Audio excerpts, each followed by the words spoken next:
time here at Hogsmeade Village. Lieutenant Dane. Hello, Forrest. You got new legs. Titanium alloy.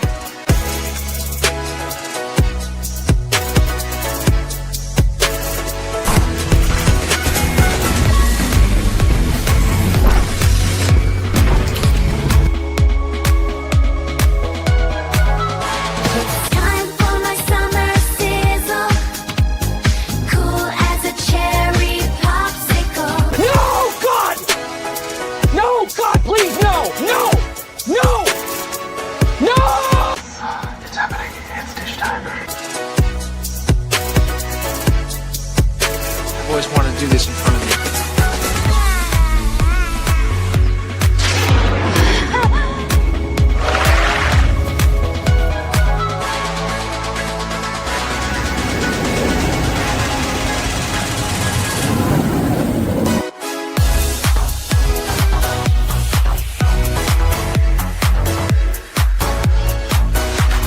Creating content that enlightens and lifts you up. Dish, sir, dish. Me at Splash Mountain, just pepper these in here. Hello everyone, this is Kermit the Frog reporting live from the final showing of Muppet Vision 3D.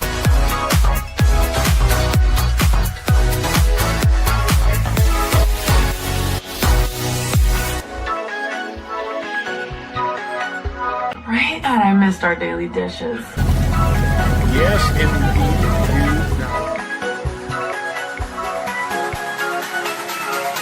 You know, I really don't remember you being this opinionated. Who knows? It's Hollywood, baby.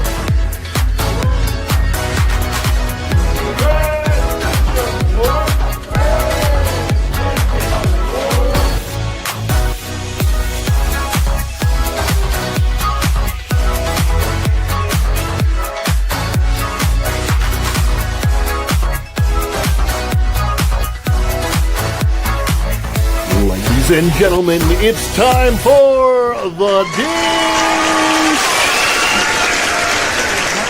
Hey. So, let's dish. What do you want to dish about? Anything you guys want. This is your time. Welcome back, Fun Fam! And if you're brand new to the channel, welcome in to follow the Bradley's Fun. This is the Dish Monday night edition with some big news that broke on Friday. And yeah, lots of announcements across the board. So we're very excited about that. Let you know how we fit into that, our little piece of the puzzle, if you will. I want to say hello to everybody that's coming in the chat. Everybody, if you are coming in, if you're live, you're watching this live, go ahead and hit that like button. If you're watching this on the replay, and you didn't want to watch the whole introduction, hopefully you fast forward to this part, or you enjoy the introduction because it's entertaining. That is our hope and prayers that we have made that little intro entertaining now as we continue to evolve the show, if you will. But if you're watching this on the replay, please do comment below, replay gang, down below, and hit that like button. Let's get this out to as many people as we can. And let me say hi to everybody that's here, because I'm here for you, because you guys are here for me. I'm so grateful that you allow me to do what it is that I love to do, which is be here with you. You give me you're the gigawatts, right? You're the energy. You're the energon to my transformer, the energon that makes this guy transform and roll out of bed from my afternoon nap to be here with you. A toast, Autobots. Boy, these are good. I needed to refuel. Energy.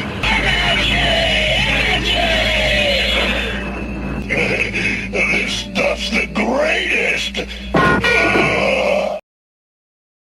Is the greatest. Actually, another thing that is the greatest is water. Helps me out a lot. I want to say hi to everybody that I see coming in the chat. And I'll start with my beautiful wife, Virginia. Isus Tesoros is her newest channel, so if you're not subscribed there, subscribe to that channel. Buenos dias, buenos tardes, buenos evening. Mi amor, my love. Love you, baby. Thank you for being here. And I need to make you a mod on the channel from this account, which I have not yet done. Anyway, we'll figure that out. And yeah, as much as we'd like to figure out how to work StreamYard here. My mom's here. Kathleen Fantasy's in the house. Is this the place of Love Monday Show? Love the Monday Show. Linda F is here. That is Tom F's better half and the smarter of the two. William Schweikert says, hello all. Here we go.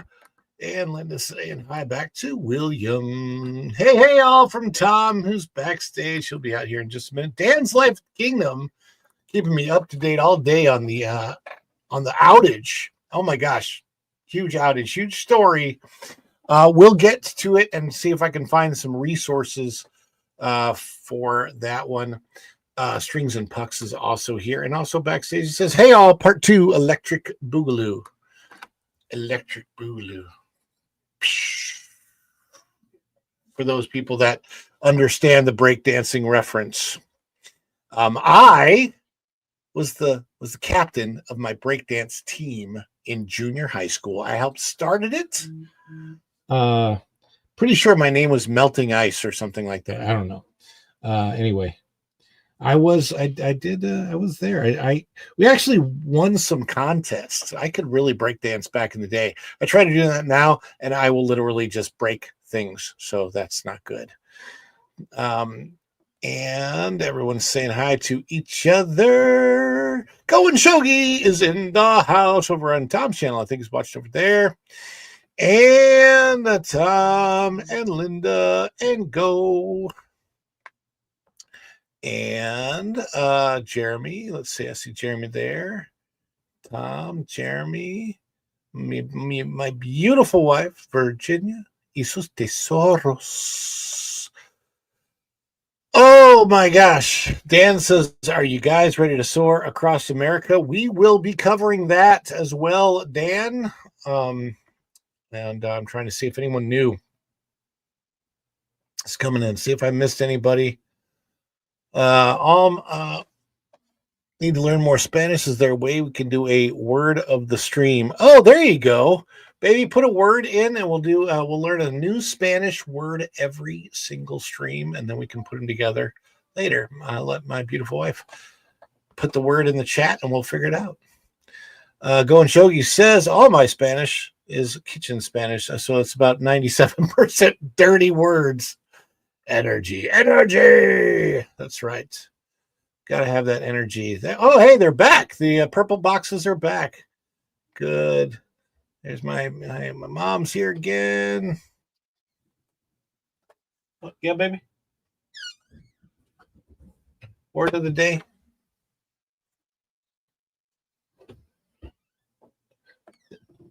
My family is joining me.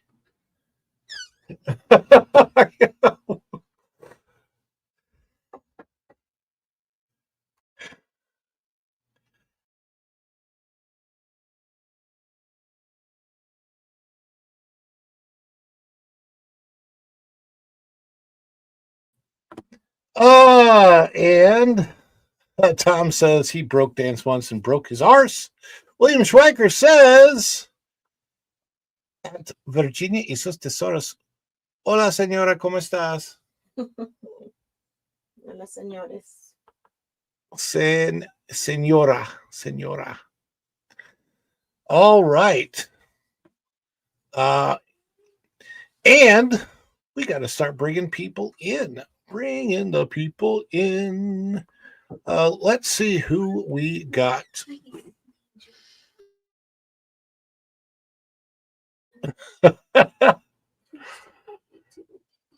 We have some other things going on here. Let's see what we got here. Afternoon, everybody.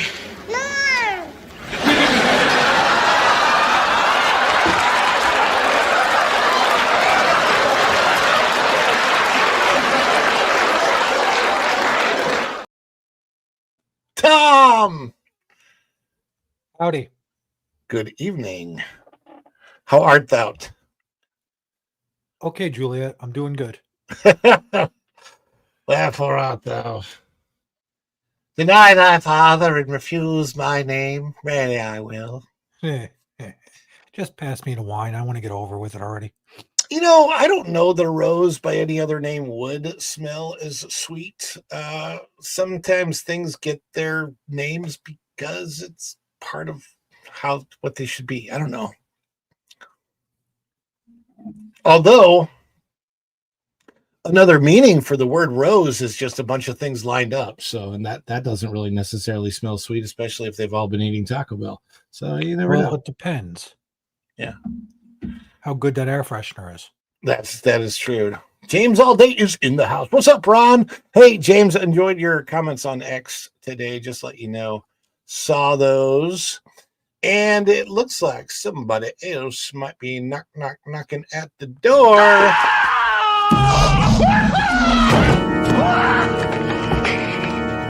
Doc, calm down, okay? Just calm down. It's me. It's Marty. No, it can't be you. I sent you back to the future. Hey, Doc, that's right, but I came back again. I came back from the future. Don't you remember last night? You fainted. I brought you home. This can't be happening. You can't be here. It doesn't make sense for you to be here. I refuse to believe that you are here. Buddy is here. It's Jeremy from the Strings and the Pucks. I am still Hockey. chuckling over that Rose joke. I got it. I thought it was fantastic. A rose. These roses do not smell sweet. No, especially when you set up chairs in the rest home. Oh God! Sort of smells like. Why do I? You know, when I think of rest homes, I think of mothballs. But I'm not sure what my great grandparents always kept a lot of mothballs in their closets. I have a question, Ron. Yeah. Why did you do that to the little moths? That's wrong. I did nothing to the moths. I don't feel bad for those moths. The size of those things, they're like marbles. Well, how do you know how big those mothballs really were then, Jeremy? Yeah, because I had a big box of them, man. Never mind. Those balls. But why do they Ron's right. smell the And way that they smell, you can't get away. No, so every time I went to my great grandparents' house when I was little, and I'll never forget it. They always kept they kept the mothballs in their closets, but they kind of permeated throughout the house. Now I learned later on what to keep in my closet were cedar chips. Yes. So they taste better to chew on too. Yeah. I never chewed on them, but they do smell good. A nice cedar block or some type of cedar in the closet is a good smelling thing. Those smell. My dad was from England, and they had all kind of moisture problems, and he just built cedar closets, and that was where we stored our clothes, winter clothes, etc. He had that common sense engineering. Indeed. James All Day says, I was watching Valiant Renegades live stream yesterday. It was cool seeing Jeremy and Pro in the same stream. That Park Place Geeks and Gamers together is going to be amazing. I hope so. I think so. I've actually known about this for some time, so I just had to keep quiet about it. I'm very excited about it. We'll be discussing the story and my little piece of the puzzle in that later. But I know a lot of those guys. I know Jay. Hung out with Jay a little bit and hung out with the Geeks and Gamers crew a little bit last year, or at the Tom was there at the what was that, the meet and greet. Critical at Drinker was there. The Coconut Club. Yeah, Coconut Club. And Jeremy was there. Jay was there. I think Beardo was there, right? I don't know. A bunch of them were there. Disparu was there. Yeah. Hopefully I'm pronouncing Disparu's name correctly.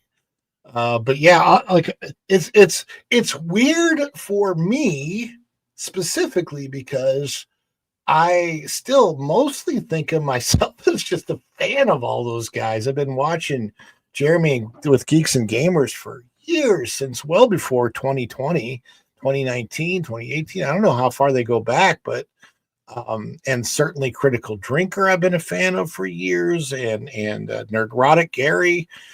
It's a, the one thing that I have experienced so far on YouTube, especially with That Park Place and the WDW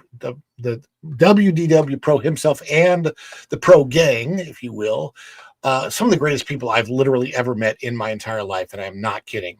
They are just, every single one of them has been super, super nice, very uplifting, incredibly helpful. I can't even, like, you don't know, everybody's got their personalities and ways that they want to present on video and everything. Everybody in real life, I'm just telling you, they're good people. So yeah, all of them super, super nice. Anyhow, we are going to get to some things tonight. I do want to let you know that we will be celebrating anything that we get. If we get any type of support from you guys, super chat, super thanks, super stickers, anybody becomes a member of the show, somebody throws anything down, we love to celebrate that here on the channel. Just so you know, if we are celebrating, we want you to celebrate with us. If you're a member of the channel, there's custom emojis you can throw down during our celebrations. If you're not a member of the channel, please do comment, throw that in the chat, some dance emojis, fireworks emojis, fun, any of that kind of stuff. Guitars. What's that? I throw my guitars. Throw your guitars. And what does a celebration look like? Well, it could look something a little bit like this. Is it too much? Too much. It's a birthday.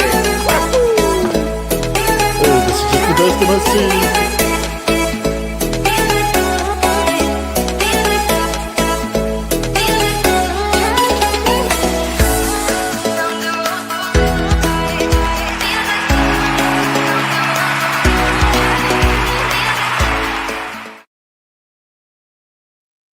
Practice makes perfect. Yes, throw that in the chat. We appreciate that. Hey, it tried to block Jeremy's celebration. It said he was spamming. What happened? He did too many emojis. Do I still have something? There's a thing that's a bot that I may still have set up accidentally, which is Nightbot. I don't really mean to use it anymore, but if it's still on there, I need to unset it because I don't have. I need to find my login and figure out how to control that and blah blah blah. I went a little nuts with the fireworks, man. Yeah.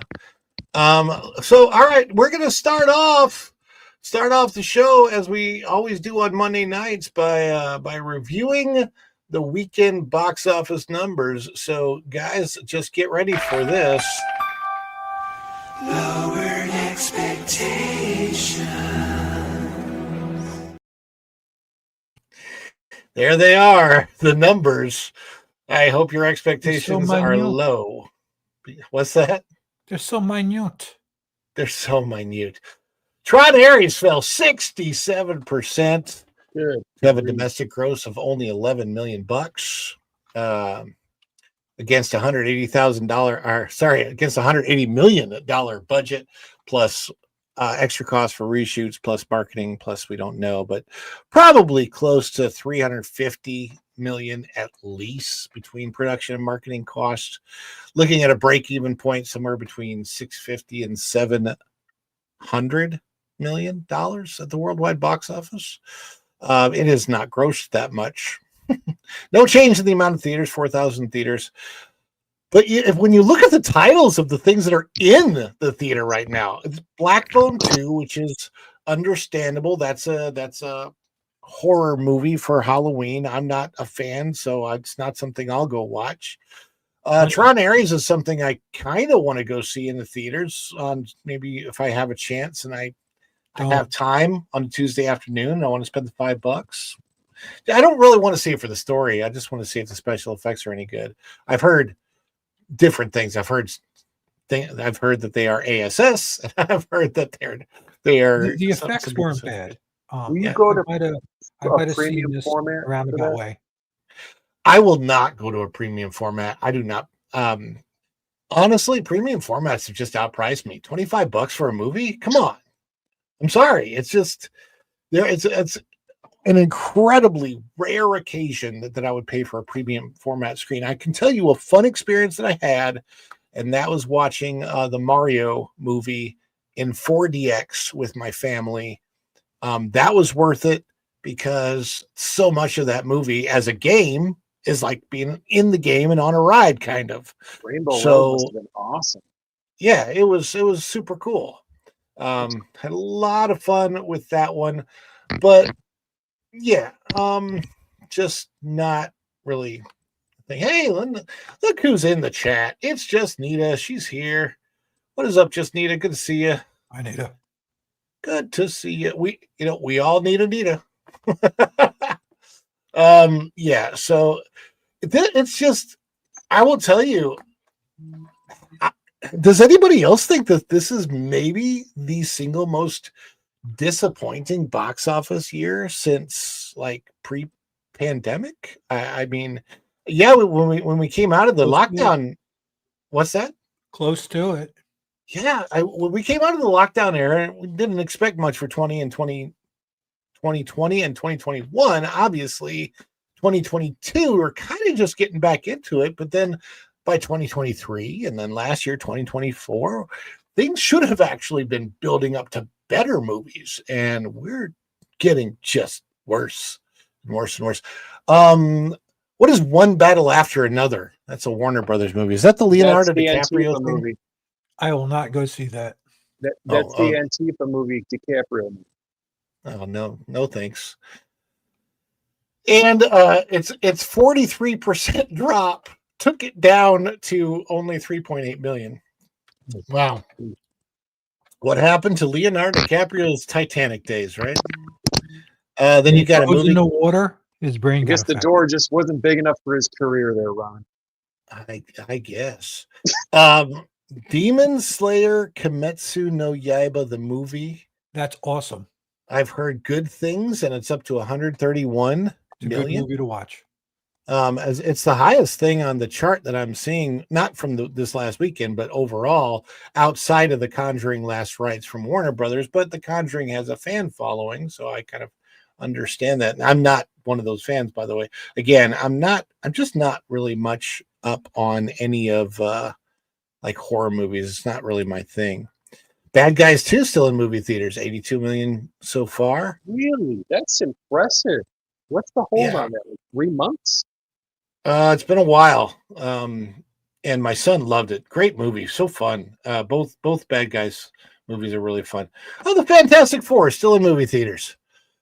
It has a whopping 274 million domestic. Yeah, I don't know where, but some dollar theaters.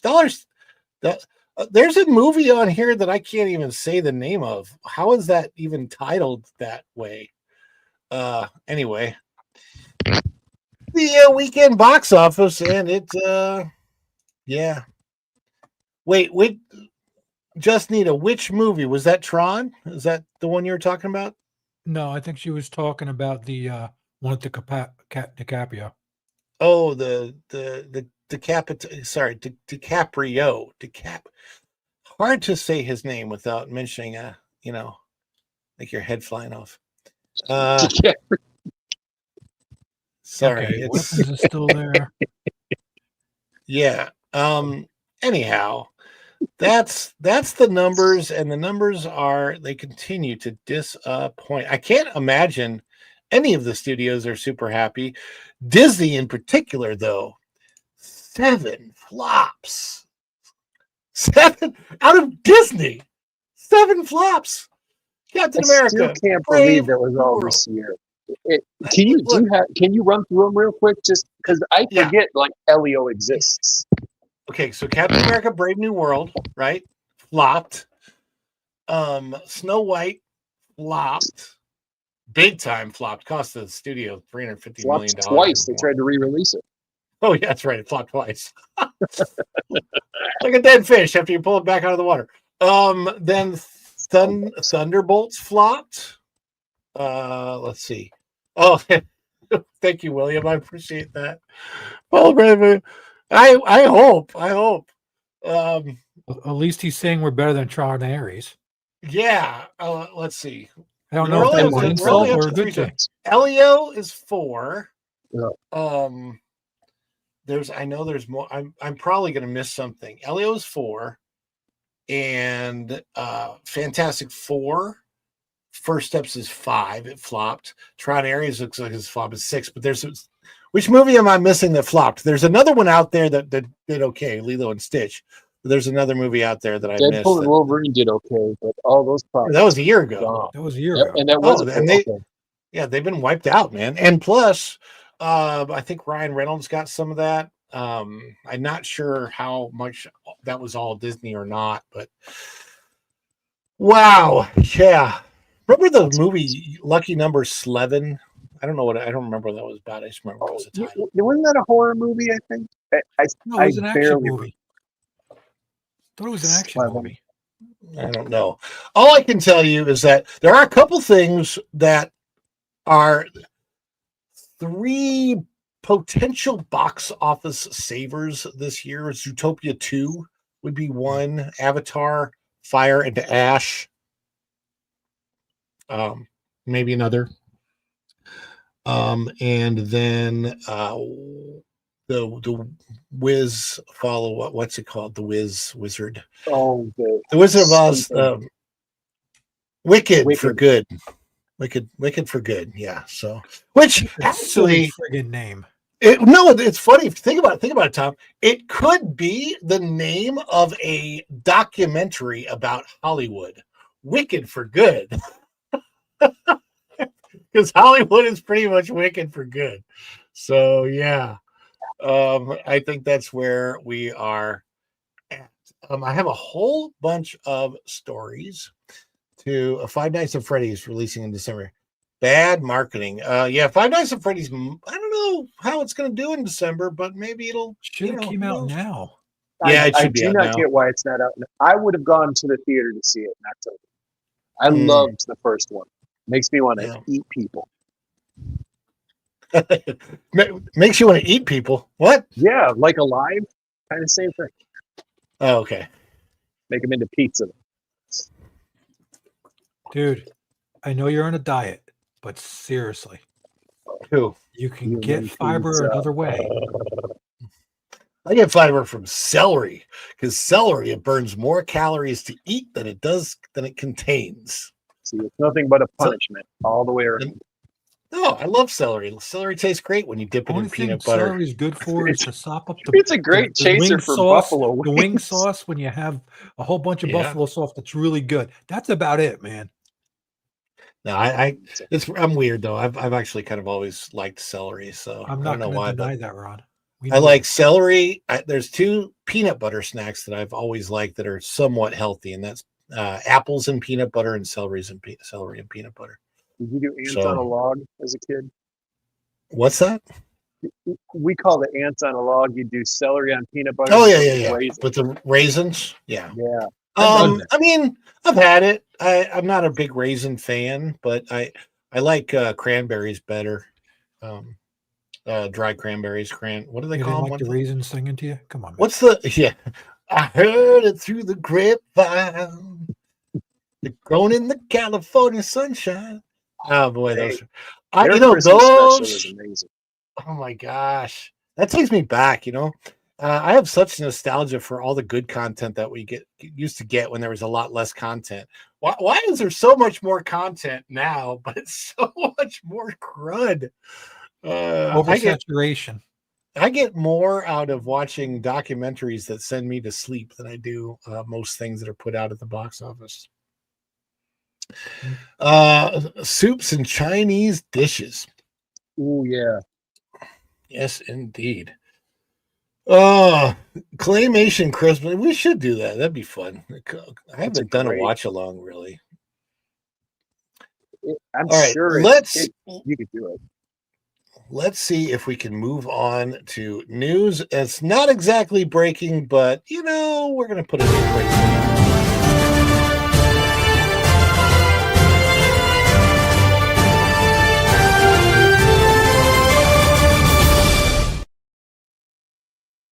Here it is out of a very different place, out of geeksandgamers.com.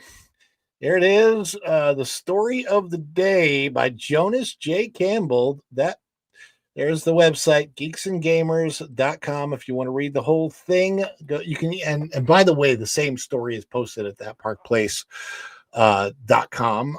But I just want to go over the story as as Jonas wrote it. Jameson, were you going to say? Come on. Thanks. J. Jonah Jameson. No, Jonas J. John Campbell. Jacob. Shingleheimer Smith. His name is my name too. Okay, let's try and go over this. Okay.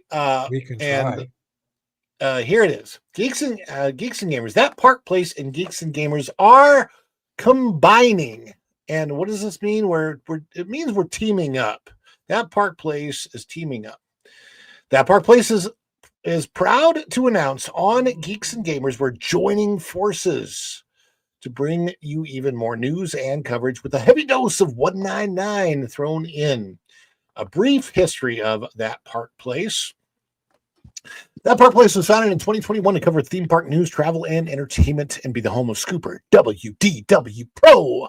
As the largest and most powerful media companies on the planet lost their collective minds, the mission of That Park Place to cover all the news that should be fun quickly became embroiled in the culture war. Scoops and analysis from WDW Pro were cited by Breitbart, The Daily Wire, Dr. Jordan Peterson, Tim Pool, and many more. At the prodding of our good friend Valiant Renegade, we added YouTube to the mix, and we're proud to say that our largest channel recently hit 200,000 subscribers in just a few years. As the site grew, we collaborated with more creators, writers, and journalists. Hey, that'd be me. I'm one of those people. Like our now editor-in-chief, Marvin Montanaro. Marvin is a written word content production powerhouse, finding himself cited by not only some of the sources referenced above, but also Forbes and even the White House. No joke. That is true. I saw that one. That Park Place and Geeks and Gamers. When we started talking about a collaboration in late 2024 and early 2025, everyone involved knew that if this worked, it would be huge. It's going to be huge. It's going to be the best thing ever. Geeks and Gamers, That Park Place, huge. At times, we had to stop ourselves from talking about what this will end up being and focus on what we have in front of us today. The Geeks and Gamers website relaunch. The entire team here is dedicated to bringing the 199 community and beyond the go-to hub for entertainment, pop culture, sports, and gaming. We've got stiff competition in that arena from the IGNs, the Polygons, and the Screen Rants, who work hand in hand with the big entertainment companies to tell you what to want. That is not how it is going to go on Geeks and Gamers. And unfortunately for them, that stiff competition might also have rigor mortis. All right, so what is changing? As you can see, if you're a longtime Geeks and Gamers reader, the site has a complete redesign. It looks pretty cool. Forums are still there, still working on ways to make them even better in the next short while. Ryan Kinnell stole an awesome idea that we can't wait to show you. That Park Place is sending over some members of our team that love to cover all the news that should be fun. But now we get to branch out into all those topics that don't quite fit in a website that was supposed to be covering just theme parks and Disney films. As Jeremy told all the 199 local supporters yesterday, we're also going to be covering the things that happen in our corner of the internet when AZ drops an epic rant. And the old media shills want to put their spin on it. Geeks and Gamers now has the resources to respond with what actually happened. When Critical Drinker drops a video, when Ripaverse has a new campaign, whenever Jay and X-Wing finally release Daughter's Revenge, we'll be covering it alongside the old media. And yes, we will be covering new and upcoming names in the space as we can. There's also this partnership with Criticless, and I don't think I should be spilling the beans or the tea if you prefer on that one just yet. But if half the things I've heard are true, it's going to be epic. And just to let you know what's not changing, Geeks and Gamers is not about to become That Park Place. That Park Place is going to continue to be the main home of WDW Pro. Although he might slip over here on occasion and drop an article or two. Our inside sources and business analysis are going to be working at full strength over there. Although we will be covering some of the same topics on both sites, Geeks and Gamers will continue to have that distinct voice, you know, as members of the 199. All right, so just letting you guys know, Geeks and Gamers is not That Park Place, and That Park Place is not Geeks and Gamers. This is like a like a teamed partnership. It's not a conglomeration. Exactly. It's not that. They're not becoming one entity or anything like that. Geeks and Gamers is one thing. That Park Place is another thing, but so they'll be doing some resource sharing, and some articles will be shared from place to place. So that kind of thing. As far as my part, just to let you guys know, I am a writer for thatparkplace.com. You'll see a lot of my stories over there. And if I am ever asked to do anything for Geeks and Gamers, I am more than happy to do it. That is all that I can say for now, because actually that's all I know for now. So yeah. So yeah, I don't have any other inside scoop other than that. But I'm very interested in what this possibly means going forward. What do you guys think, Tom or Jeremy? Either one of you can pop in on this. I love I think it's going to be a full bunch of surprises coming. There could be. I mean, I think there's going to be a lot of surprises. I think it's going to be in a good way. Yeah, exactly, William. It's not a merger. It's a combination of available resources we'll be sharing with each other. And it's going to be very, very helpful to both of us. Basically, this is a situation where the rising tide lifts all ships. So, and Go and Shogi says really smart, adds multiple reporters on multiple fronts. There was already a lot of overlap. Smart to combine resources. Look, these are good people. I have not really had any conversations with Jeremy, who owns Geeks and Gamers. I've had lots of conversations with Jay, Drunk 3PO, hung out with him in the parks and stuff like that. And as far as the rest of the crew, I've met some of them. And look, there's a corner of YouTube that, like, the one thing about that Park Place, and you're going to know this, you're going to kind of realize this, is that Park Place is, and along with WDW Pro, T3PO, my channel as well, we keep things very clean. For example, Tom has to refrain from saying everything that he might want to say. No, that's not true. I'm not that bad. You little mother. Listen, I'll be nice. I can say that you should go back to the room and go take the ruler to your own hands on what you just said. And no, but just modding a channel like Pro Show, which I do, mod Park Place, it comes with its own challenges. Every creator has their different rules. Yes. Simple as that. Yeah, and there's Jeremy, Geeks and Gamers, Drone 3PO, Ryan Kinnell. Can't even think of all the names. But they all they're great at what they do. They've been around for a long time. I am learning from all of them because I am literally like an infant in this game when it comes to all this stuff. I set out with my channel. Funny thing is, I think I got a notification from YouTube that my channel is 7 years old. A day past 2. I know it's because I haven't been doing the channel, but for more than 2 years. So 7 years ago, I didn't like launch the channel as a channel 7 years ago. The idea was that I was going to delve into YouTube and see what it was all about.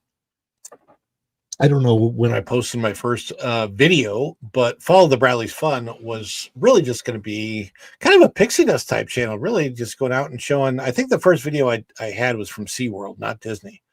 But the plan was always to show parks and stuff and local Florida stuff, and we will continue to do that. But there's a very good chance that I will diversify my own channel set eventually.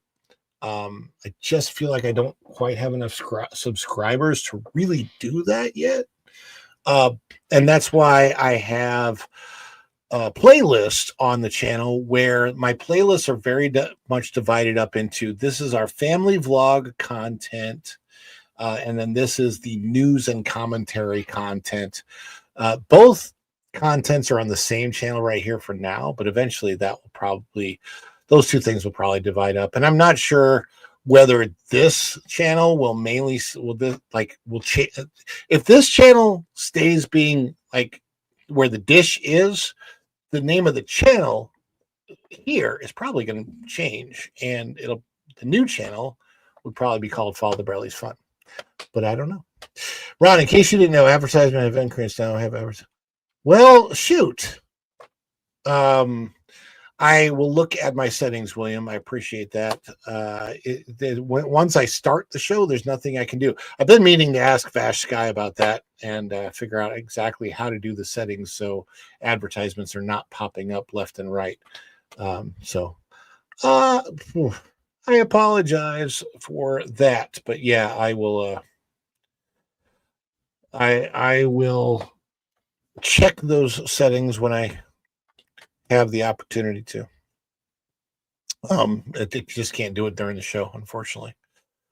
Jeremy, what do you think of the whole Geeks and Gamers That Park Place mashup thing? I love it because they're kind of like the adults table, in such a similar format. I feel like whenever I'm on a panel with Pro or watch you guys, the relationships and the passion just mesh so much. There's just, it's a little edgier over at G&G.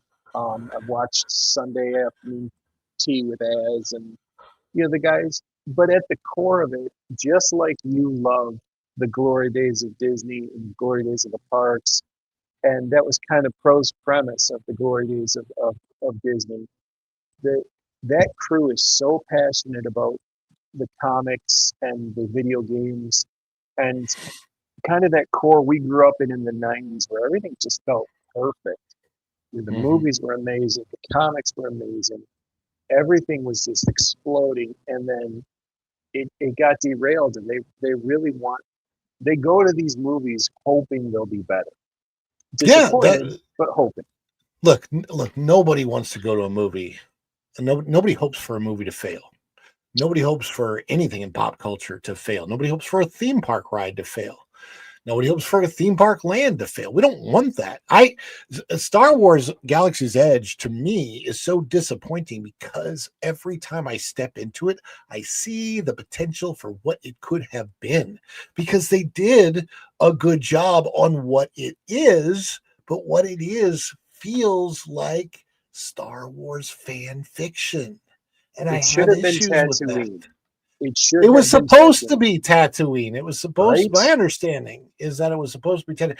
Look, when you're in the queue for Star Tours, you're outside. You're on Endor, and you've got a big AT-AT right there, and there's a Jedi stage that's no longer used, unfortunately. And there's a lot of things at Hollywood Studios that. Go and show he's like, I don't know, Galaxy's Edge is bad enough for me. I want Star Wars to fail. I would like it to fail in the sense that the people that are in charge of it would realize that it's failing and change it. Mark Hamill. That I get. Nothing you can do to change him, but he can reenact him with all AI, and then it doesn't matter. You almost want them to get to the point where the adults have to come back in their room and fix it. Like someone breaks the toy, and whoever the creative adult is, Nelson Peltz, or whomever, comes back. You wouldn't want me to be that creative adult. I'd throw it all in the garbage and start over. I would just love to see it fixed. It needs to be fixed, started over. I don't know. It needs to be flushed and reset.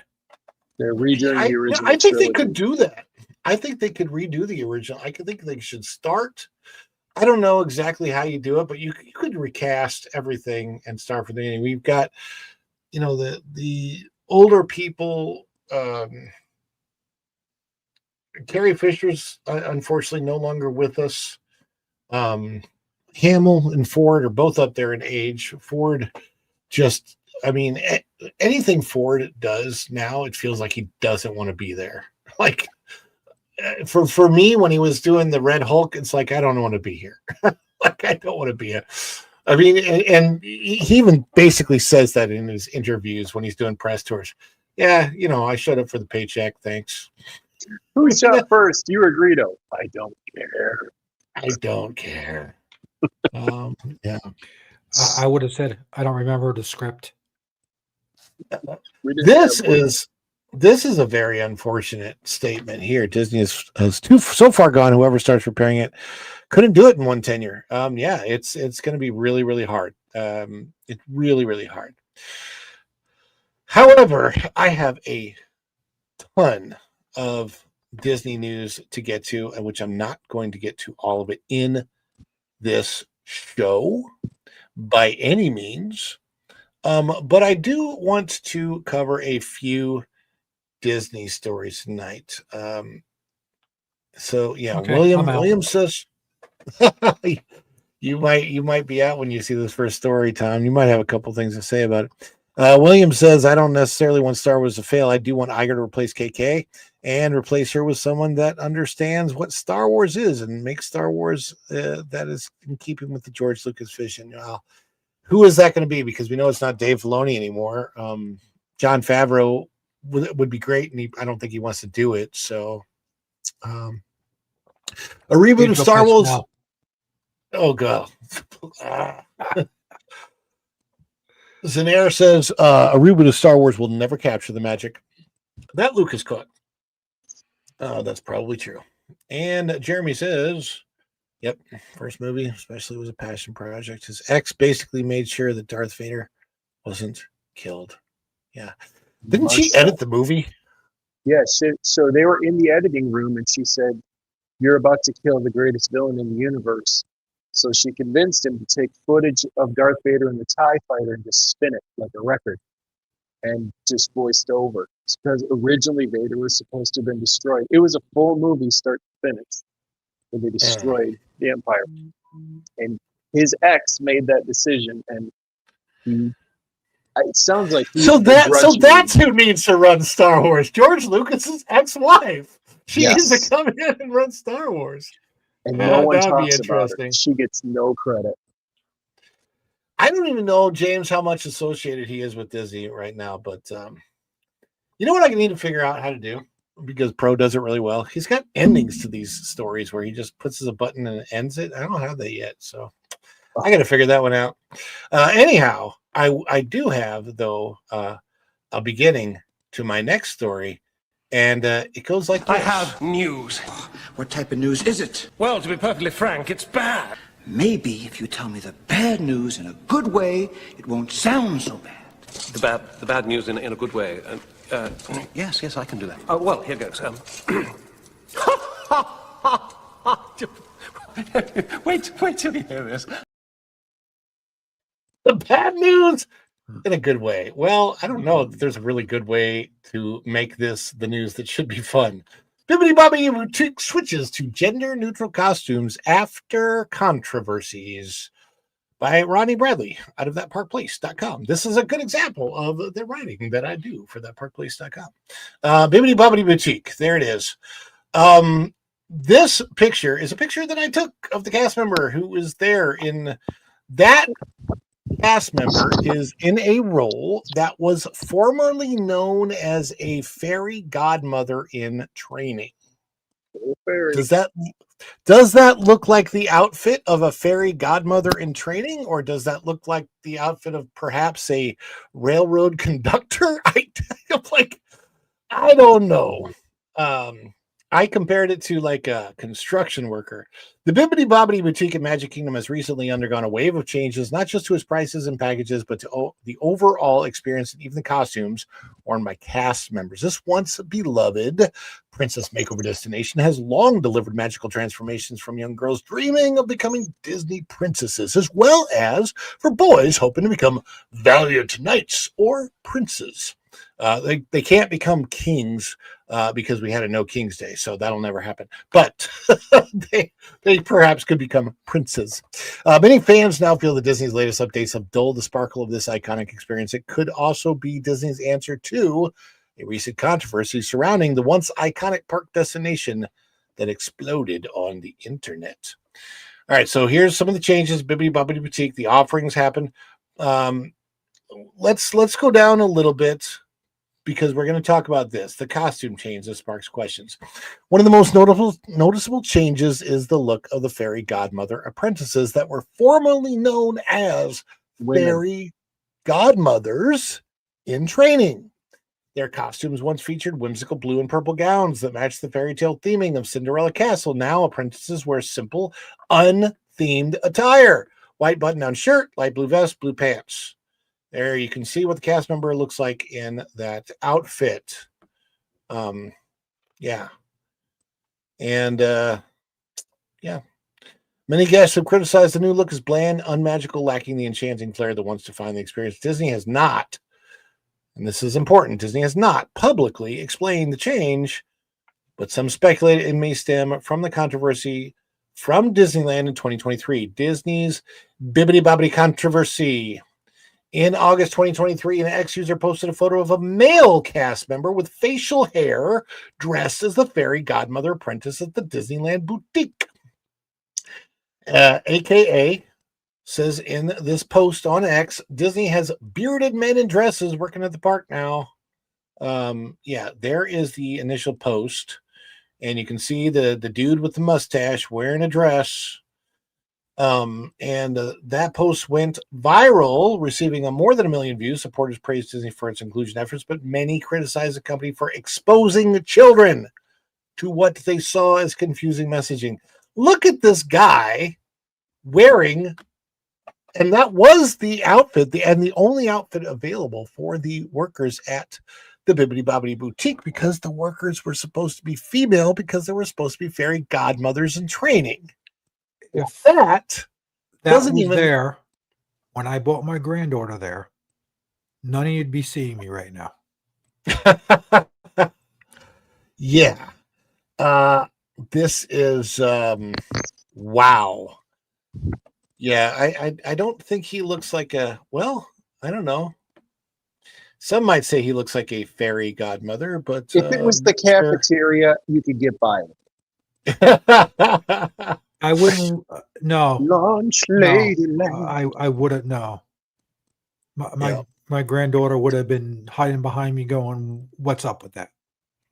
Whether connected or not, Disney quietly updated the costume guidelines recently, and the new Bibbidi Bobbidi Boutique costumes appeared gender neutral, perhaps in an effort to reduce controversy over cast member presentation. We don't know. There's some other things. Boy, Bibbidi Bobbidi Boo Boo. With higher prices for your package options, simplified costumes, 2 locations still closed. Yes, it's true. So the only location currently open at Disney World is at the Magic Kingdom, where they used to be 3 locations, and it seems like since 2023 the whole experience has become a lot less popular, but I can't figure out exactly why. I just know that on July 4th it was available for walk-up service. Typically they like to say that reservations are recommended, but yeah, not much anymore. Now they have a lot of walk-up service available on a lot of days. So I don't know. What do you guys think? Do you think it's because of the controversy? Do you think it's because of something else? Why do you think they changed the costumes? Well, didn't they do the same with Haunted Mansion? I'd thrown that in the chat, but I think you had said the performers modified their dress to where the women go wearing slacks, etc. They could, but here's the thing. As I was walking around the park, and let me show you what the experience used to look like. Okay, so there's a picture of the fairy godmothers in training inside the castle and what the boutique is designed to look like, right? So you see all the fairy godmothers in training. They're supposed to look like their outfits are supposed to mimic the fairy godmother of Cinderella. And they're in training, showing how they can do these makeovers, right? And it's just the fact that they have dumbed this down, possibly to allow a lot of male cast members to participate in this. I don't know. That's really the only word that I can think of is creepy. It's creepy to me. Anybody else think that it's creepy? Yes. It's far This is beyond the only driven. company that can spend billions to buy the most popular boys' property on earth and destroy it to make it for girls, then take the most popular girls' IP in history and try to make it better for boys, thereby ruining both Star Wars and princesses. Oh, What a bunch of absolutely. So, Jeremy, what they're going to come out with next is Star Princess, the fight to wear equal clothing. Yeah. The good thing is, no matter how bad it is, no one will see it. Yeah, well, one of the reasons I think Disney has had the flops they've had this year is because I think a lot people are choosing to put their money in other places. Disney cannot command your money. Disney cannot steal from you. They are a business. But they do every time you go to park. Well, but what I'm saying is you can choose not to. A lot of people, I think a lot of people are choosing less Disney these days. So go and Shogi. Oh gosh, I gotta pull this out. This is so fun. When you make a reservation for $5, thank you, Go and Shogi, for the support. I'm working on something for you, specific celebration. So that should be fun when I get it ready. When you make a reservation, do you have to request someone of the beardless variety? I would. I would 100%. If I was taking my daughter, granddaughter, niece, whatever there to have a makeover, I would be like, what is my assurity that the person working on my doing the makeover is going to be a female person biologically and every other way, not female presenting, not a male, not a bearded dude in a dress. Not, like I would literally ask, I would say, look, I'm going to walk out of there if it happens to be a dude doing this. It's Prior Tuck. Yeah. Prior Tuck. Let's celebrate. Go and Shogi with Super Chat. Thank you very much. You guys ready to celebrate in the chat?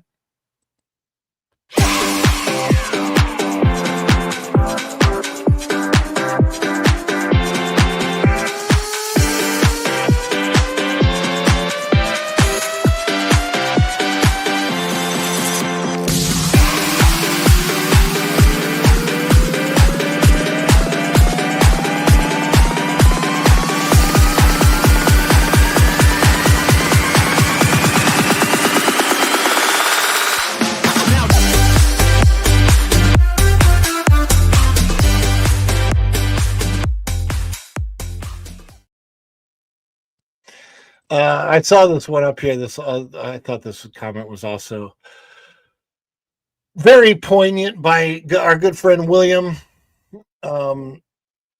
Yeah, so with the price at the parks increasing, less attractions, more construction walls, alcohol being served everywhere, bearded fairy godmothers, what Walt Disney is going to go Freddy Krueger and Juan Tiger? I kind of wish that would happen. We should make that. We should make that movie. Can we make it where it involves Winnie the Pooh and perhaps what was the Mickey Mouse Steamboat Willie? Oh, Steamboat Willie. We got to take the Disney characters that they took away, like Beer Rabbit.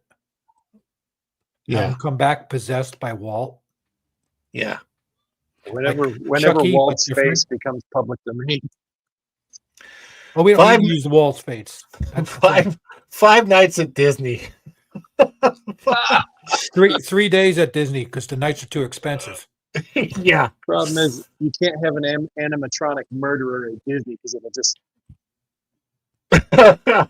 right. That's why it has to be a cartoon, dude. The animatronic is stuck. That's funny, man. Has to be a cartoon like Roger Rabbit or somebody running around, Oh yeah. Oh, gosh. Well, how about a little bit of potentially a better story? Maybe, we hope, if it's done right. I hope so.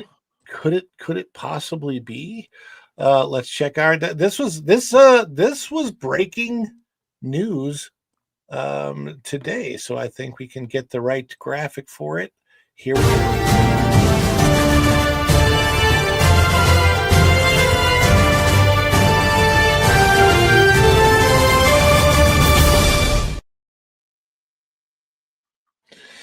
Out of thatparkplace.com by editor-in-chief, the great Marvin Montanaro. Disney announces soaring across America for Disneyland and Epcot in 2026. This was announced earlier today. Yeah. Well, and I don't know if I'm even allowed to play the thing. I don't know. Let me check on. See, I have to be very careful to see if I can bring up X. But if I can bring up X, I might actually be able to play the announcement out of Disney Parks, because they use Patrick Warburton again. For those of you that are familiar with this attraction, it started as Soarin' Over California, but it wasn't called that. It started in California Adventure, so it didn't need to be called that, and it was just called Soarin'. And then it would when they brought it over to Epcot, then it was called Soarin' Over California because they needed to distinguish it from where it was, since it was at Epcot and not in California. And then they redid it again a few years ago, and then it became Soarin'. Soarin'. Oh, I think is it Soarin' Across the World, Soarin' Around the World? Do you remember what it's called, Tom? No, I don't. I think it's Soarin'. I think it's Soarin' Around the World. Anyway, here is the post. Let me see if I can put this up. I have to do it. I got to take this out because in order to bring up the sound. Let me see here. Okay, do this. We're going to remove it, and then we got to get it out.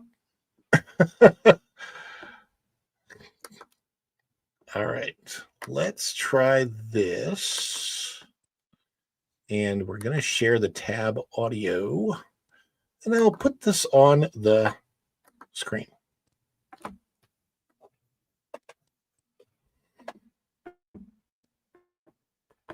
Okay. I can't see this at all. All right, you guys can't hear that right now, right? Is that correct? Nope. No audio. Okay. That is yeah, that is actually as it should be. We're going to shrink this down a little bit, and I think it's probably because I have it muted over here. Of course. All right, so let me throw this up here. And this was how it was announced on X today. Hello, I'm Patrick, your chief flight attendant.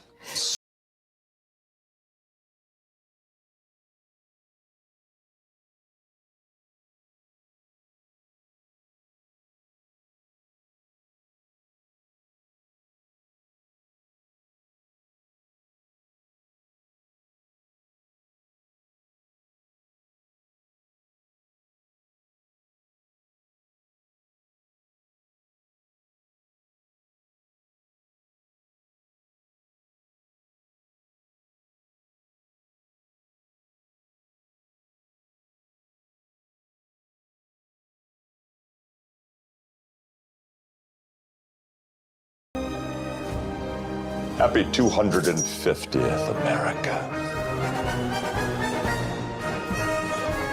Wait, did they actually use a real American flag this time? They might have. All right, let's pause that. And there we go. Yeah. So that was the announcement. Dan says that's why he went to Epcot today. Also, Dan's Live with the Kingdom member for 6 months. I think you remember longer than that, but I am going to celebrate it anyway. And I'm just going to give you just a moment of celebrating, since we're talking about America. Don't be offended in the audience if you're watching this. This is just for fun. We're just gonna play a little snippet of this one.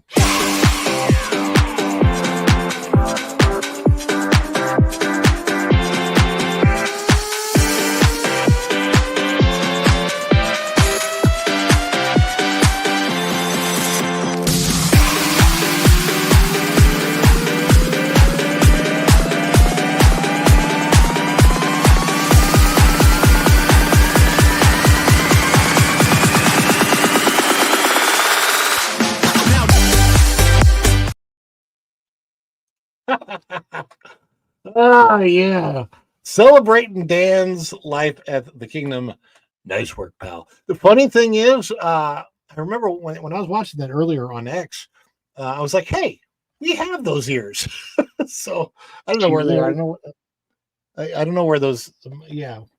I don't know where the ear, is that the ears over there? That might be the ear bag, but yeah, we happen to have that particular set of ears. Let's get the story on the screen. Get that in there. Boop, star. Yeah, so Disney announces Soarin' Across America. Disney has officially announced Soarin' Across America, a brand new version of its Soarin' attraction coming to both Disneyland Resort and Walt Disney World in the summer of 2026. The new experience will replace the current Soarin' Around the World film at Disney California Adventure and Epcot's The Land Pavilion, marking a return to the skies with an all-new flight across the United States.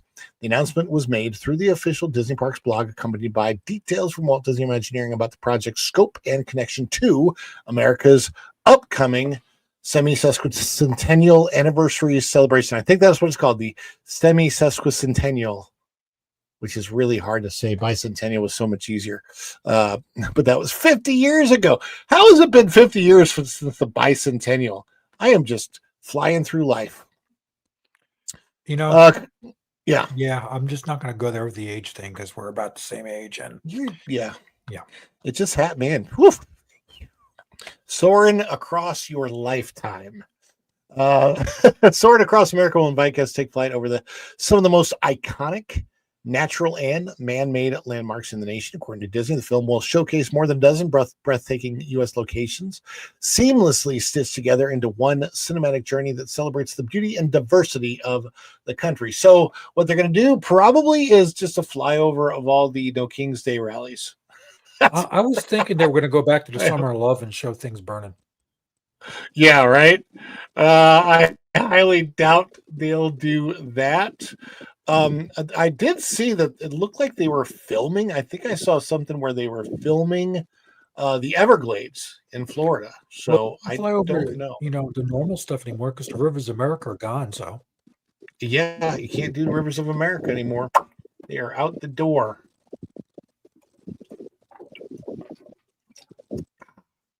Jeremy, what would you want to see them fly over in if they were doing Soaring Across America? So the greatest experience I had, I took a train from Michigan to Oakland, California. And the only part of that was really amazing was going by the Grand Canyon where you felt like you were kind of immersed in that. It's still that and some of the places in New Mexico are just like another planet. And I'd love to see, I don't know how you can fly it, but I'd love to see it.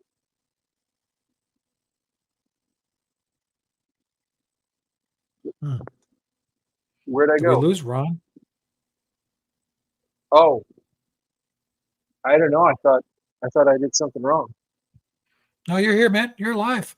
All right, yeah. So Or you remember the Grand Canyon and Mount Rushmore were probably the coolest things I saw that I'd like to see a flyover of. Yeah, it is said that they are doing this while they are destroying literally the rivers of America.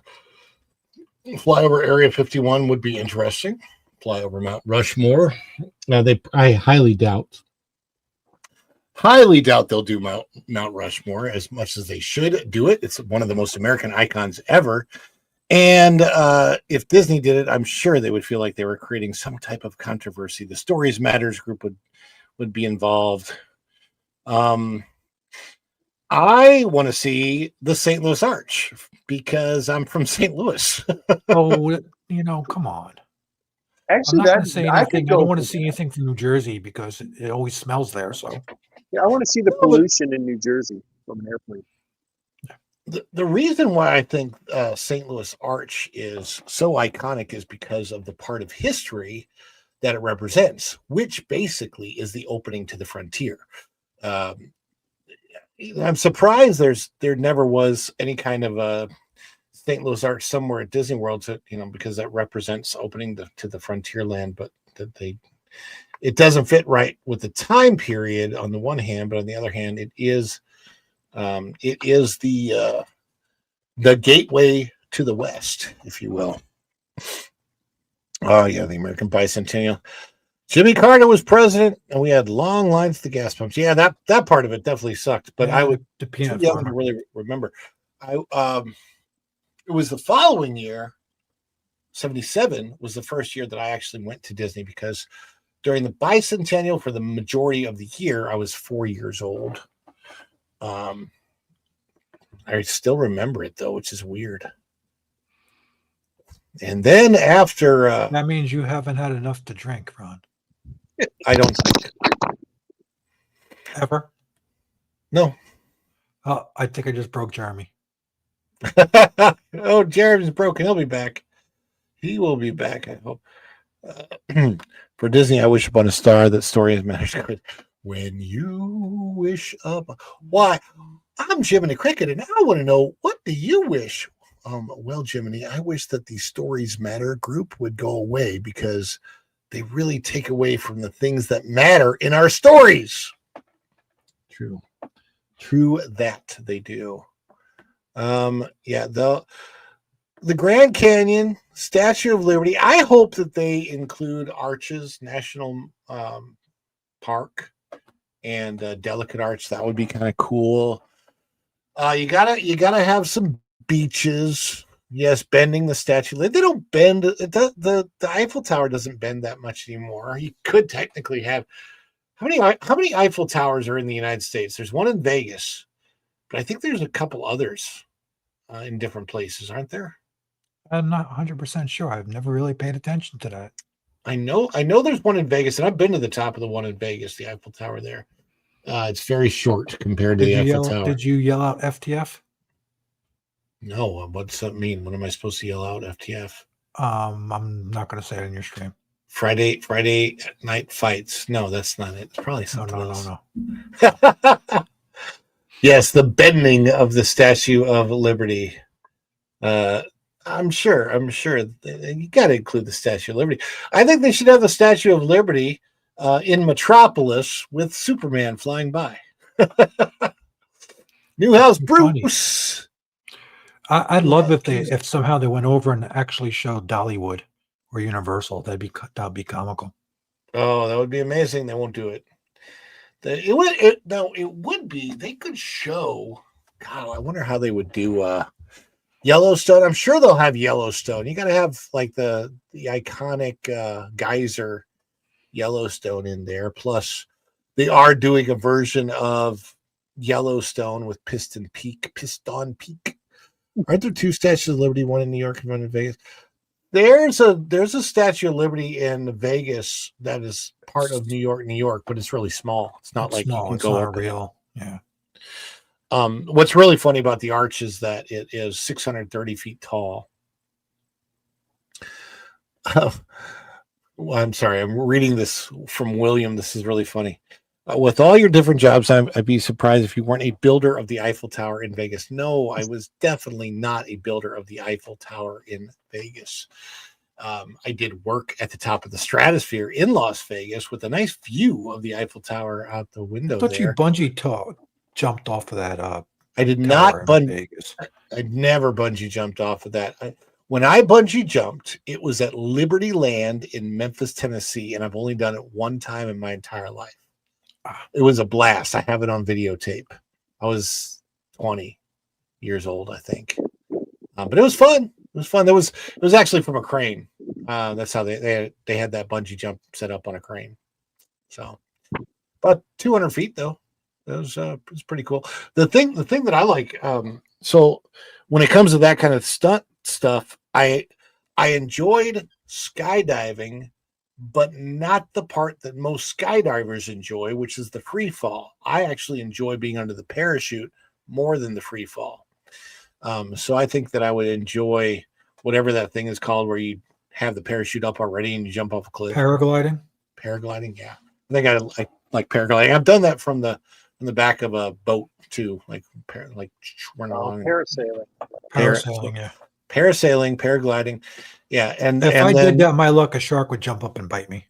Yeah, well, I was in Mexico, so it definitely could have happened. I did that in Acapulco, and when I was 19 years old, a long time ago. And then the other thing that I like is where you like the iFly thing, where you go into the wind tunnel and you get blown up by the wind. That's pretty fun. So yeah, the Empire State Building. Well, they'll probably just do a flyover generally of New York and LA. It would be great if they showed LA when it was getting blown up by the aliens in 1996, Independence Day. Thought he was going to say, no, I've never done base jumping. I would love to do base jumping if I was younger. That was when I was into that stuff in my 20s. I would have done all of that stuff. But now that I'm older and I have a family and people that may depend on me, so probably not so much now, but it was a blast back then. Either of you guys ever get into that like danger type stuff? Yeah, I just won't get into it right now. That's because Tom fought across the battle lines. Can't go. He could tell us, but then he'd have to off all of us. No. I just nope. Yeah. So my mom, when we went to Acapulco, Newhouse Bruce. What did Newhouse Bruce say about the climax? Yeah. So my mom and I went parasailing both at Acapulco, and when she went, the boat took off before she was ready, and this was the kind where you have to run along the beach as the parachute picks you up, and the boat she wasn't ready, and the boat went, and we're in Mexico, so she's trying to say stop in English, and they don't know because she's not shouting alto, and they dragged her along the beach, and she cut her foot open. Ooh, so she was very much worried about a shark coming up. Yeah, that was not good. The great outdoors. Yeah, it was pretty bad. Can't rely on Will Smith to save us this time. 1996 Will Smith. Oh my gosh, yeah. No. That's a whole different version of Will Smith for sure. But yeah, that's what's going on at the at Soarin'. It'll be Soarin' Over America. By the way, it is temporary. It's not going to be a permanent change. And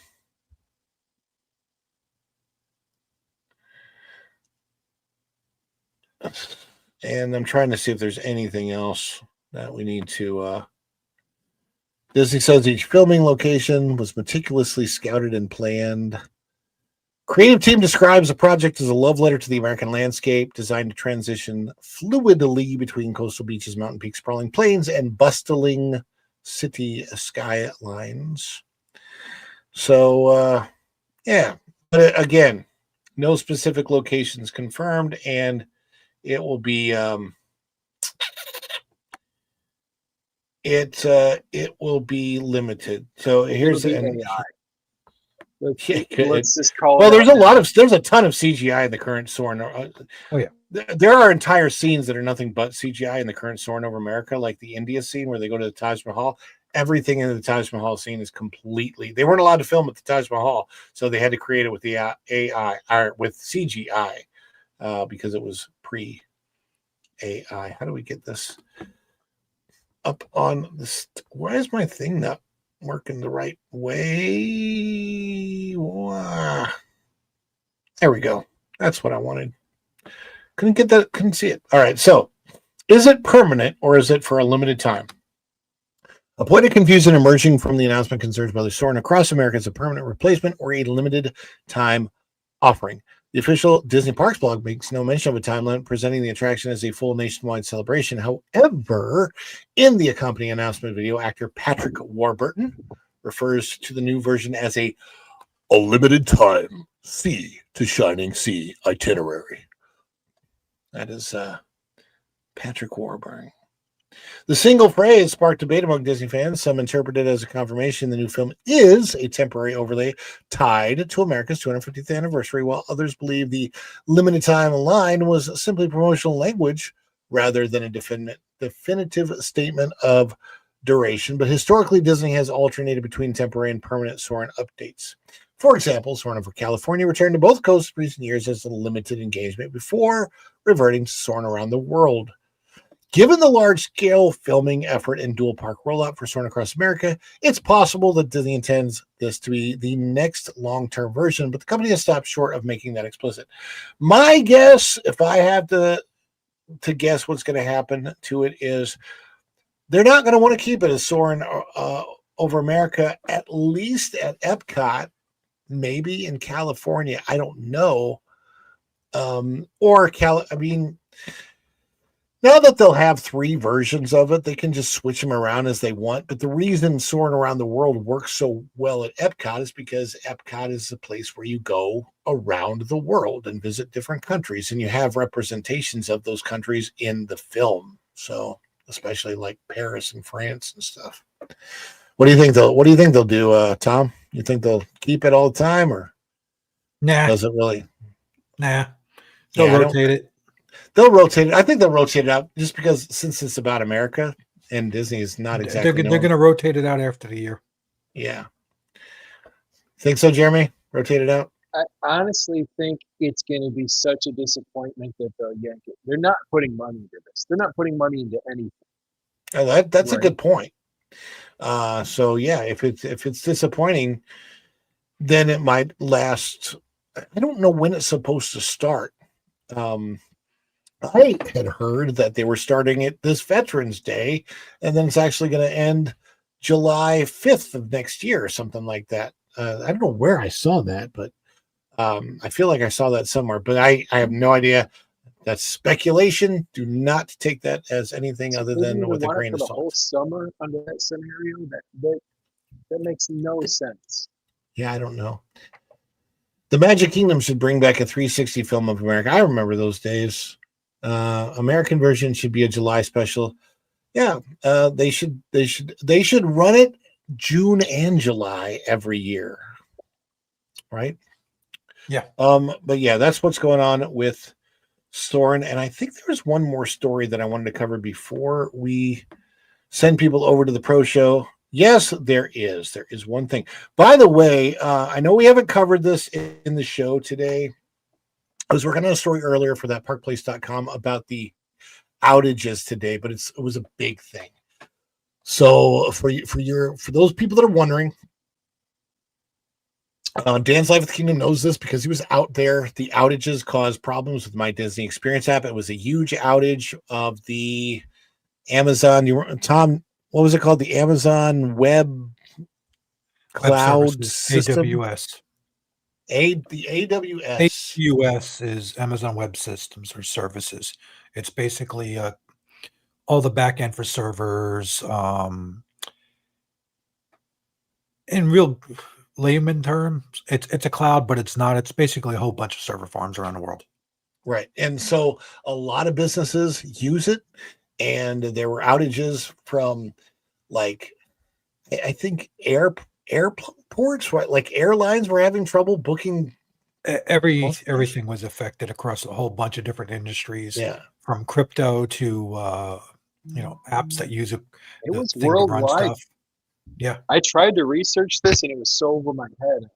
Like PC Mag had a thing on it and Disney Don't listen Parks to them. blogs. I don't.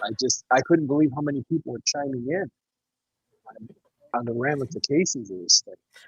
It was huge. It was huge. Dan was sending me pictures throughout the day. I think he's still in the chat, right, Dan? You still there? Anyway, he was sending me pictures from Epcot that none of the lines were showing up with the wait times. That was all down. I think there were shows down at Disneyland. It affected a lot. I don't want to go into it. A huge deal on this show. We might be covering it tomorrow on that Park Place Morning Magic in the morning. But just to let you guys know, it's coming up.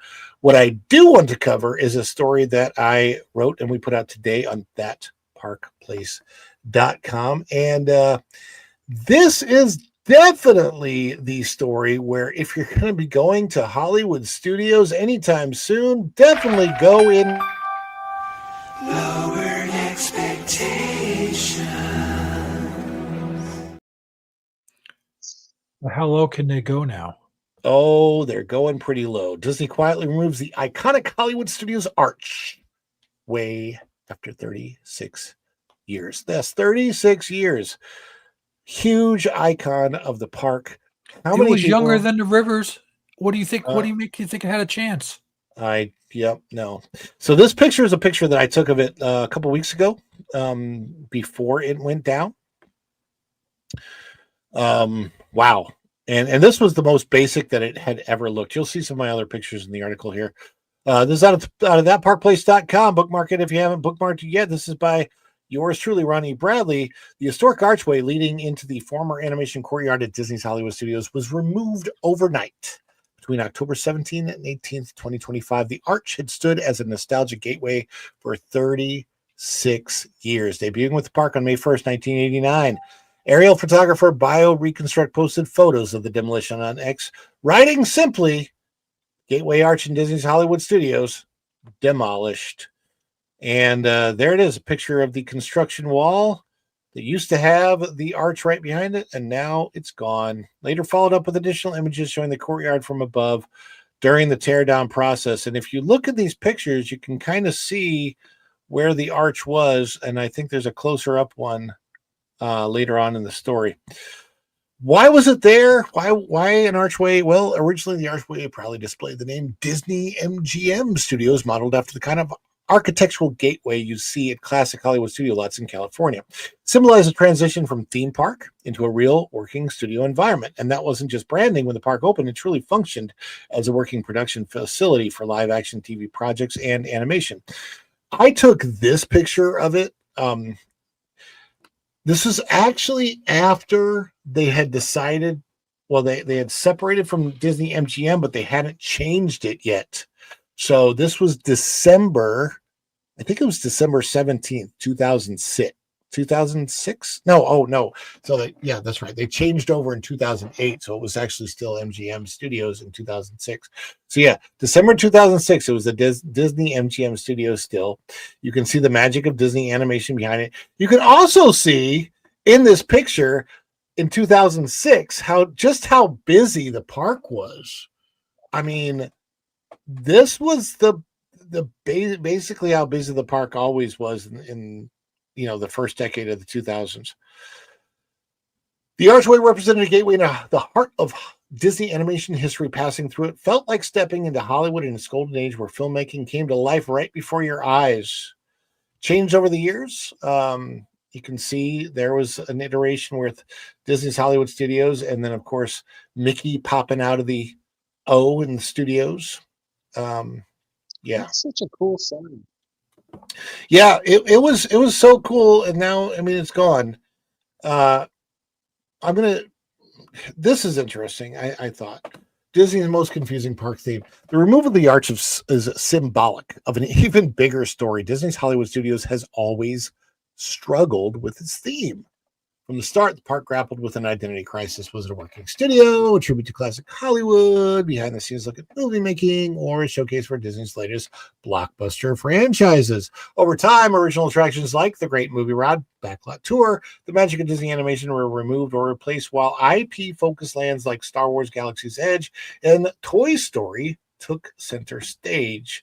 It just, the park doesn't know what it is. The park evolved, but it clearly at the expense of a clear identity, and the Archway was one of the last remaining physical links to its cinematic roots. And let's just look at there it is in this picture from Bio Reconstruct right here. You can see the footing where the archway was taken out. It's crazy. It's ridiculous. Yeah. Hollywood Studios went from being a studio theme park to an IP park. Why didn't Disney just open a Florida version of California Adventure? Can't we just call all Disney World now Construction World and be done with it? I don't know what happened to that Park Place tab. It just kind of went over to that without me. I think also I had enough. It may have done just that. StreamYard's also giving me some really fun issues right now too. But we can take that off the stage. Just the three of us. That's all we need. They could have put Pixar, Star Wars, and 20th Century Studios IP there. I don't know why. They have plenty of room for a fifth park. Maybe it's because I don't know. Oh, look, Go and Shogi says one of my bosses was the G of MGM. So that would be a Goldwyn. One of your bosses was a Goldwyn? Is that right? Go and Shogi. Richard James, welcome to the chat. Welcome to the chat. Let's see here. Yeah. I still remember the Mickey-eared water tower. I have a picture. The Earful Tower. I have a picture of that covered with vines. It's interesting. That was in all the advertising for a while. What's that? That Mickey-eared water tower was in the advertising things. Oh, yeah. I mean, the thing is, it didn't work as a working studio, but I think that it would have been a good idea to keep it as a studios type park. Let me see if I can find this. This is interesting. I forgot, like, a lot of times I forget that the trip that we took in 2006. Which day was it that we were there? I a lot of times confuse that 2006 trip with the day that I actually or the time that I moved here to Florida, which was 2008. But yeah, this is interesting. Okay, let me see if I can find these pictures. Oh, yeah, I got pictures from the Backlot tour. So let me see if I can put this on the screen. I'm going to share this just so you guys can see what how it's evolved. There's the Earful Tower. And this one, there you go.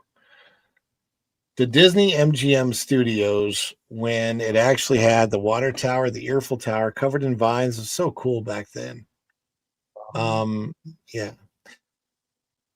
They could receive it in the Wide World of Sports, but they already have, the Wide World of Sports there. ESPN has representation, but it's not a park. It's just the Wide World of Sports zone or whatever they call it. Let me see some of these other.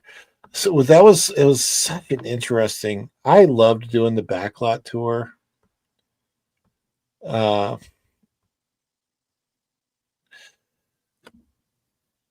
What I'm trying to remember what these cages are from. Caribbean.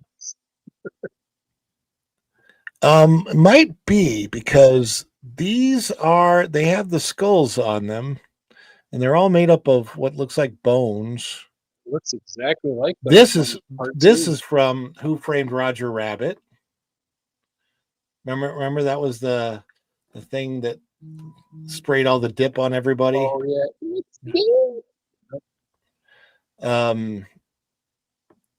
Different helicopters. So this is all from the backlot tour. This is the backside of the Lights Motors Action Show and Stadium, which was That was awesome. a good show. There's the cut in half from the show, Herbie the Love Bug, when it would get cut in half. There's the actual plane that Walt himself flew on back and forth. This plane he actually flew to Florida before he passed on when he was scouting the land. Really? And this is Catastrophe Canyon. Oh my gosh, was that ever good? Oh, I loved Catastrophe I remember Canyon. that. Why did we shut all this down? Because they're lame. All of this was replaced by Galaxy's Edge and Toy Story Land. Oh, there what a bunch of is jerks. I know, horrible. There's the Flight of the Navigator ship Oh, that then got apparently repurposed and painted red and sent over to the Magic Kingdom. I don't think it's there now. This is the sail barge, Jabba the Hutt's sail barge from Return of the Jedi, and more craft from Empire Strikes Back. Yeah, Snowspeeder. I can't remember what this one was from, but it's a underwater craft. Why can't I should remember that. And there's another Herbie the Love Bug. What's this thing from? I can't remember. But yeah, I mean, this is when, and that's from the Beauty and the Beast stage show, I do believe. Anyhow, it was Hollywood Studios. I don't think that even Disney realized how bad it was going to be when they replaced all of that stuff with Galaxy's Edge. It never should have gotten replaced. It was so much of a better park back then. And if they wanted to do an immersive land in Star Wars, honestly, I think what would have been really cool is to do a Star Wars park or an into the movies type park, which is kind of what Epic Universe is now, where you have 4 immersive lands that you actually go into, where you feel like you're in Isle of Berk or in the Ministry of Magic. And there's a distinct separation when you come in and out of it, which Yeah. So Epic Universe is what Hollywood Studios hopes to become when it grows up, but it never will. And it's just kind of sad. It's just kind of sad. Yeah. Fun period in WDW history. Yep. How many times you been to Epic so far, Ron? I've just been to once. It's can't pay. The thing is, there 5 times now. Wow. Well, if I had to pay for tickets for the family, and I would have to pay for the family to go, because I went once because I needed to cover it. I don't want to go again without the family, and that's $500 a pop every time we go. So yeah, until they come up with annual passes. Yeah, we'll definitely get passes.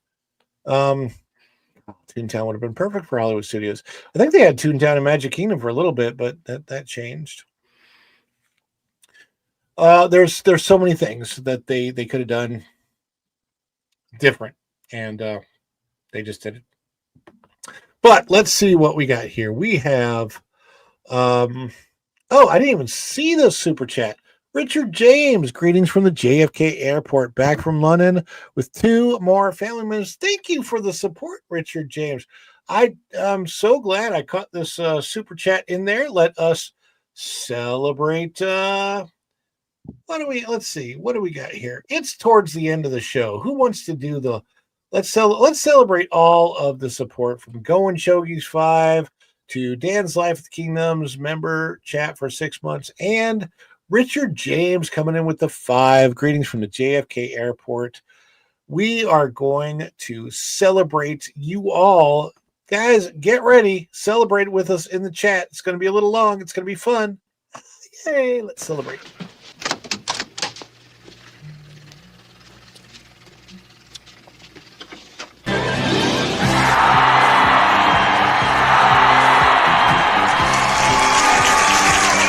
Is it too much? Too much? It's perfect! Wahoo!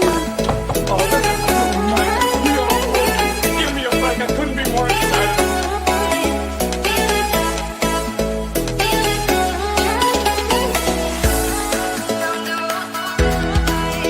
Okay, this anticipation is making me mental. But if they say yes, you can be on the show, I think I would go so crazy.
And going Shogi coming in with 5 hot.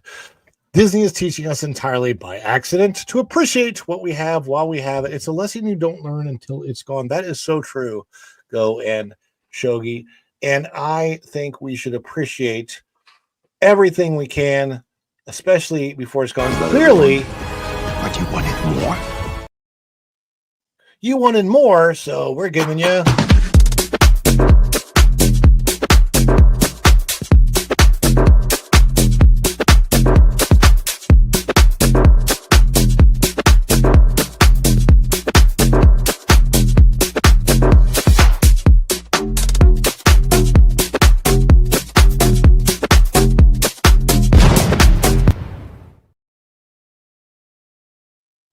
Got a little culture bear in there since those films from the 1930s.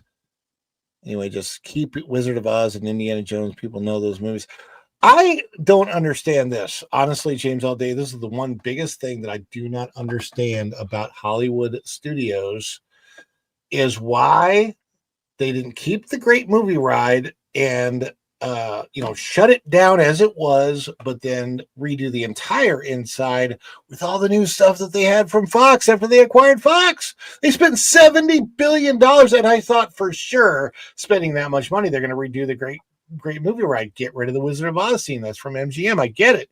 It's an iconic scene, but getting rid of that and putting something else in that was from Fox that would have been just as iconic would have been fine. I don't know what it would have been, but it could have been something. And Mickey and Minnie's Runaway Railway could have easily gone into Animation Courtyard. Just doesn't make sense. But then again, nothing modern Disney does make sense. You know what does make sense, though? Jeremy. Jeremy makes sense because he's got the strings and pucks going on. Tell us about your strings and pucks, Jeremy. Well, the channel's really been doing great. I'm 52 subs away from 1,000. So if you can head over to Strings and Pucks, get me off at 9:48. I have a new song debuting tomorrow morning. I did 6th Avenue Heartache by the Wallflowers, electric guitar and vocals. Good so song. if you got time at 10 o'clock, please come live for the premiere. And I'll be singing and playing.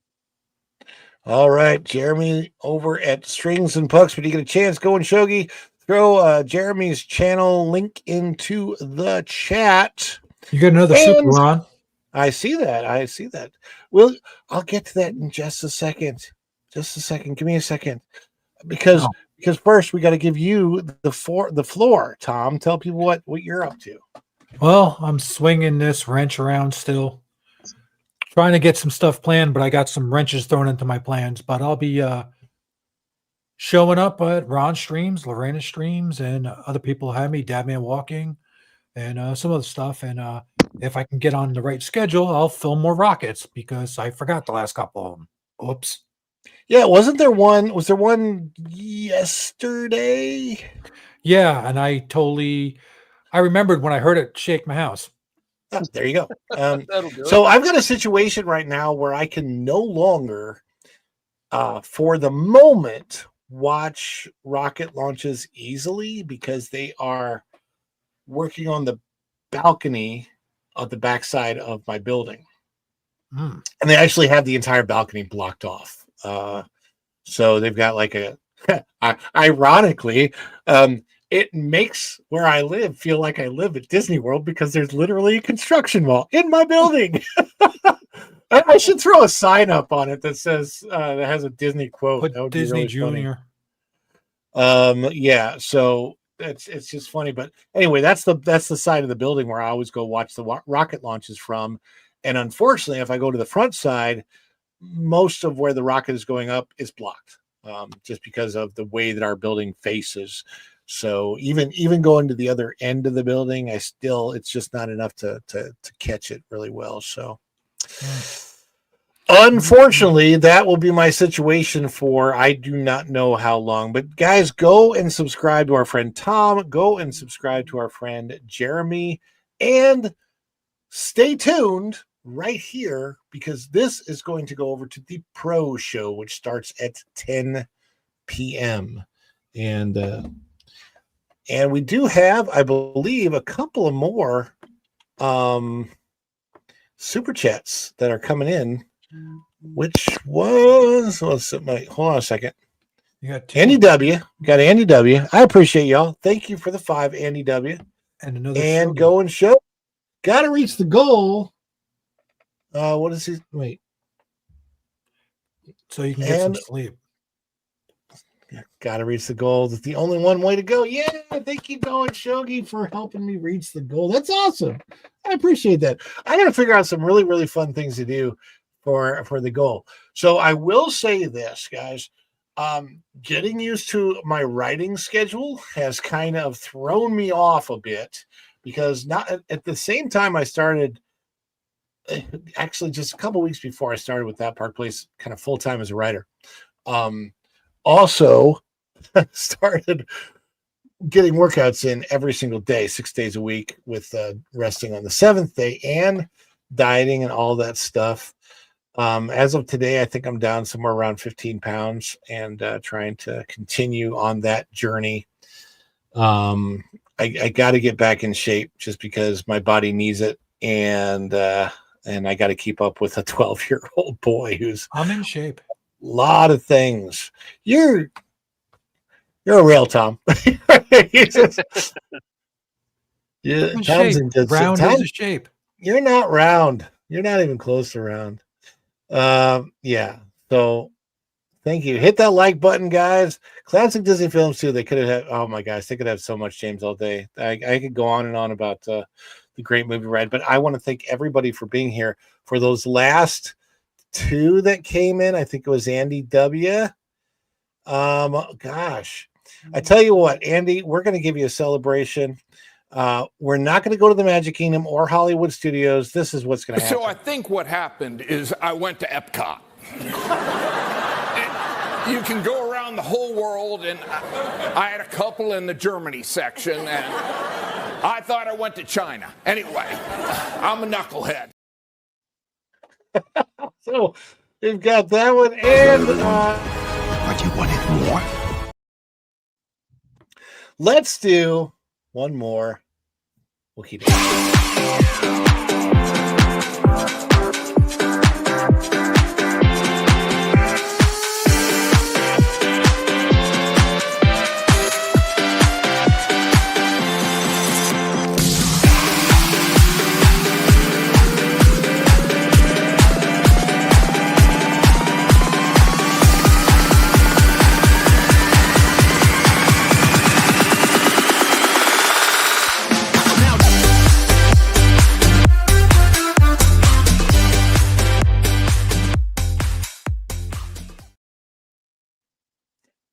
Going Shogi, can you please? I did it.